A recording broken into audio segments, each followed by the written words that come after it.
Greetings.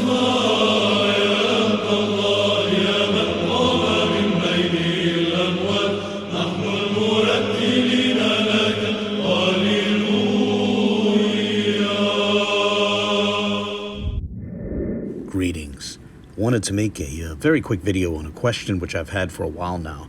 And that question is one which I've personally have found interesting, and that is, it's this question: how do you spell Yahanna in Hebrew? Or more specifically, how do proponents of the novel system of Hebrew pronunciation known as Lashawan Quadash, especially those in the ISUPK, how do they write the name Yahanna in Hebrew characters? You see, there are a lot of ways that one might guess.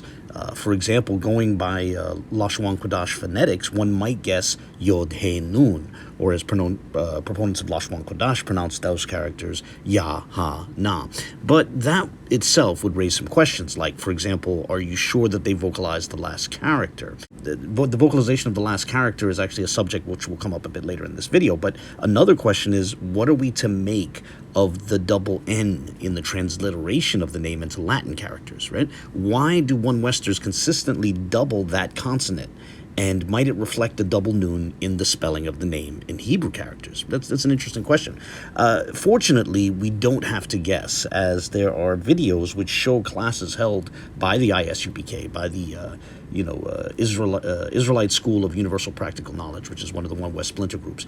And in those ISUPK classes, they show how they write the name Yahanna, as it happens to be the name of the leader of their group. So I'm going to play about 2.5 minutes of footage of one of those classes, and then I'm going to discuss some things I find interesting about this, some brief comments. So here's the clip. This time, if I just give y'all a little treat, you might have seen it before, you might not have seen it.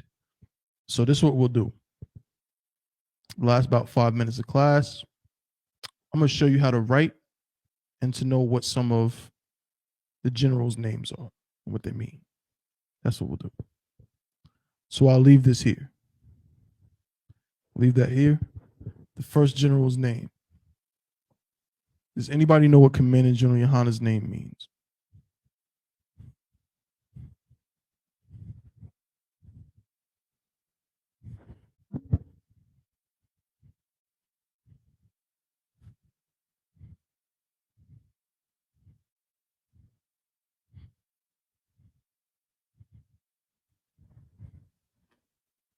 No sweat.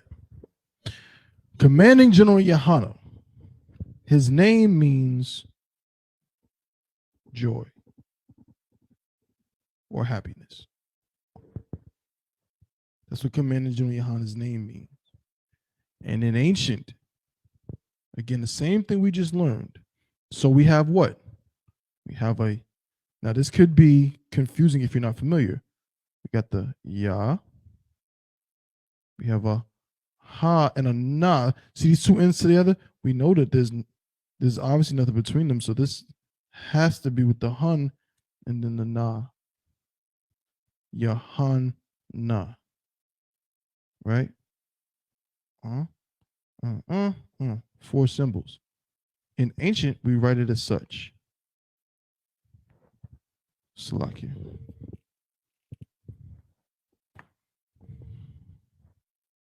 Ya,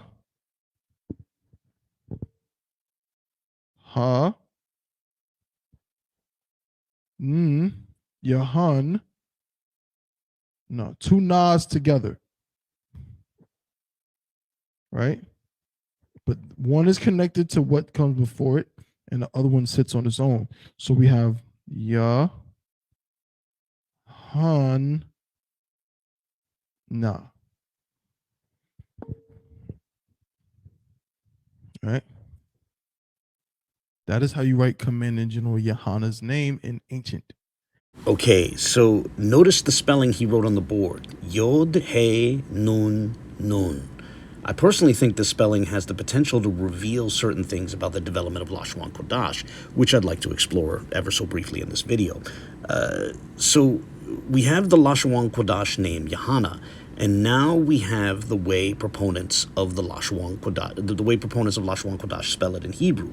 For those who are unfamiliar with the Phoenician or quote-unquote Paleo Hebrew script, I'll also transcribe the consonantal structure into the Latin script and the Ashuri script, which is also known as the square script or the block script, and which is now the standard Hebrew script. Now, this spelling differs from how the relevant name has historically been spelled, whether in Hebrew or Aramaic, including Syrian Aramaic. And it should be noted that this is the name John, not Jonathan, but John. Now, the difference is that in the Lashawan Quadash spelling, it's missing the wa, right? That's a relatively minor difference, but a more significant difference is the fact that it's spelled with a he, which is to say the fifth character of the Hebrew alphabet, rather than a chet, which is to say the eighth character, chet, of the Hebrew alphabet, the eighth character. There are, as far as I can see, there's two possible explanations for this, which I'll touch on in a brief moment. But before touching on that, it's also worth noting that the spelling does indeed, after all, entail that the vocalization of the last character is happening here. They're vocalizing the last character. Now, one unclear question within the novel system known as Lashawan Qudash is whether the last character of a Hebrew word should be vocalized or not. Ariyah, one of the leaders at iWest, developed a system of de facto iWest diacritics known as connectors and disconnectors to signify when a character is vocalized and when it's not. But honestly, that system seemed completely arbitrary.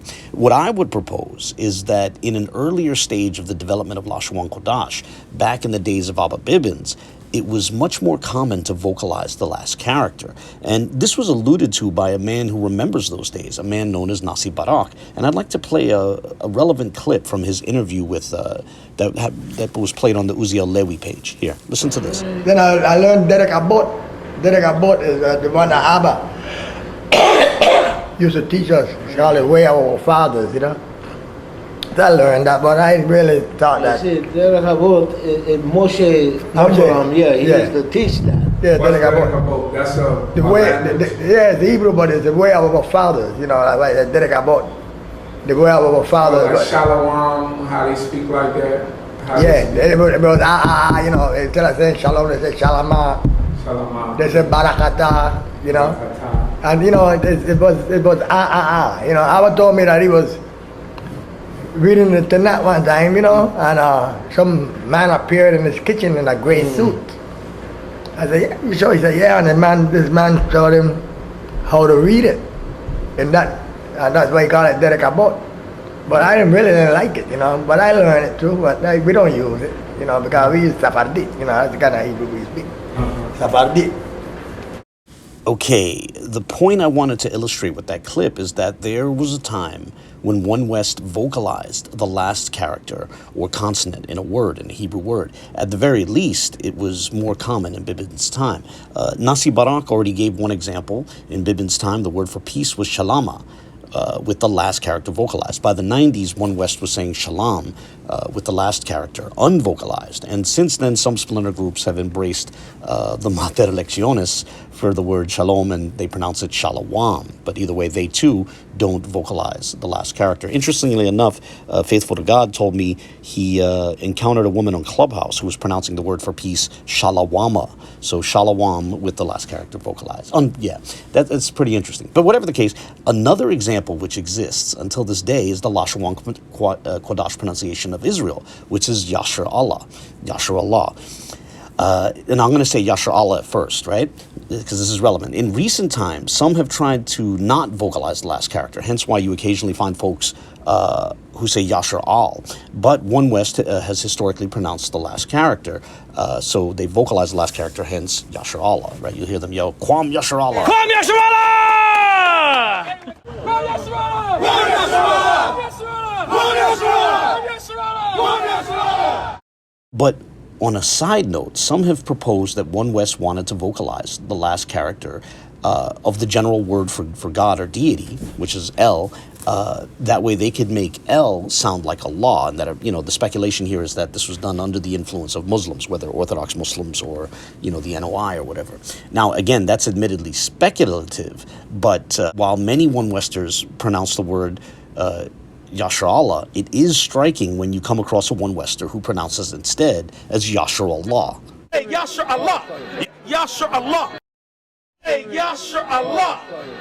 Yasher Allah!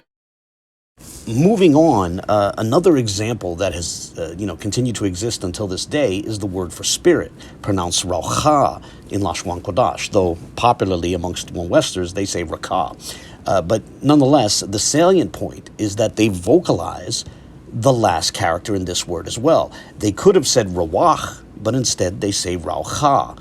And Raucha, that pronunciation Raucha, has survived from the earliest days of Lashawan Qadash's development.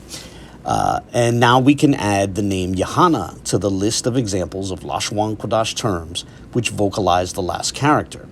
And the examples honestly don't stop there. While many might not realize this, Ariyah, the name of Ariyah, his own name, is an example of a Lashawan Quadash name with the last character vocalized. While it's popular amongst One Westers to transcribe his name in the Latin characters with an H at the end, there are traditions that posit that in the old days, back when he was young, he was known as Ari. And when you see his name written in Hebrew characters in certain old One West documents, you see that it's simply spelled Aleph Resh Yod, with the Yod being vocalized, hence Ariyah. Now, that aside, let's now consider this curious spelling's use of a he instead of a chet. As was mentioned earlier, the wa is also a difference, but that's more common in Lashawan Quadash spellings. It might be said that proponents of Lashawan Quadash have an uneasy, if not inconsistent and awkward relationship with matres lecciones, but that's a discussion for another time, and it's also a discussion that's come up in previous videos. Here, in this video, I want to discuss the switch from chet to he. I would say that there are two possible explanations for this. On the worst case scenario, it could be the case that the person who originally came up with the name did not consult a Hebrew text. Rather, they arrived at Yahanna based solely on the consonants of the transliteration of Yohanan, and those consonants being Y, H, and N. In other words, it's possible that a One West member, a One West leader, came up with the name Yahanna because they saw the transliteration of Yohanan in the Latin script, and they removed the O and vocalized the last character. That's the worst case scenario. But that aside, the best case scenario, or the most charitable scenario, is that the pronunciation goes back to an earlier stage in the development of Lashawan Quadash, when the chet was pronounced like the Arabic ha, rather than how it's pronounced by proponents of Lashawan Quadash today, which is cha. On this scenario, the name may have had this softer H sound, and then at a later time, the spelling was altered to match that old pronunciation. What's being proposed here is that it was spelled the correct way with, the chet, but the chet was pronounced ha rather than cha, and then over time, the pronunciation of the chet changed to cha, so they altered the letter to match the pronunciation. Whatever the case. To sum up, here are my thoughts, my brief thoughts on the current spelling of Yahanna's name. First, the name Yahanna likely dates to a time when One Westers were more open to vocalizing the final character of a Hebrew word. And so in that sense, it's probably a very old name within One West history. And, it's at least mildly interesting or mildly worth noting that one of the most famous examples of a person having that Lashawan Quadash name is a person who goes quite far back. I think he goes back to the 80s. He doesn't go back to the 70s, so, he may have already come in after they, the name was developed within One West. I don't know. And some might say, oh, no, but, his Lashawan Quadash name matches his birth name. But nonetheless, the name John is so popular that it's possible that it was developed before the person now known as General Yahanna entered into One West. But whatever, that's a speculation for another time. But second, and again, this is on a best case scenario, the name might have originally been written with a chet, and the pronunciation might reflect a time when that character was pronounced differently. But again, that's the most charitable speculation. A less charitable speculation is also, which is also possible, is that they arrived at the spelling of the name in Latin characters based solely on how the name Yohanan is transliterated. In other words, they might have arrived at their spelling in Latin characters, purely by altering and retrofitting a Latin a transliteration of Yahanna into Latin characters, and then later on tried to come up with the spelling in Hebrew characters. Whatever the case, either way, the point of this video is that the spelling of Yahanna's name is worth considering, as it has the potential to tell us things about the development of Lashawan Quadash itself. And that's why I went down this road in this brief video. But on that note, I'll close here. As always, I look forward to the comments of others. Comments are always welcome. God bless.